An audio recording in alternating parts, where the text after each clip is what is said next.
Mummy ઓ આજે બહુ ગરમી છે તો ઠંડામાં હું શું બનાવું? આજે લીંબુ ચિકન શું બનાવ્યું? હાલો બનાવી દઉં.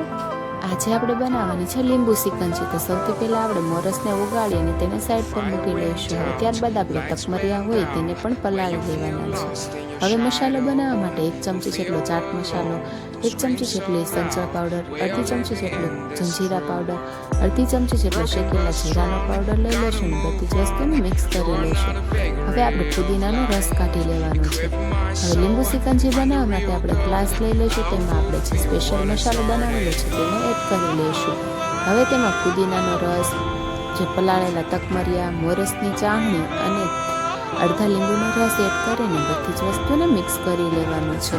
હવે આપણે ઉપરથી તેમાં ઠંડુ પાણી એડ કરી લેવાનું છે અને બરફના ટુકડા પણ એડ કરવાના છે. તો તૈયાર છે આપણું ઠંડુ લીંબુ સિકંજી, જે પીવાથી શરીરને ખૂબ જ ઠંડક મળે છે અને તકમરિયા તો શરીર માટે સારા જ છે. તો તૈયાર છે આપણી લીંબુ સિકંજી. તો ચાલો મમ્મીને ટેસ્ટ કરાવીએ. મમ્મી લીંબુ શિકંજી તૈયાર છે.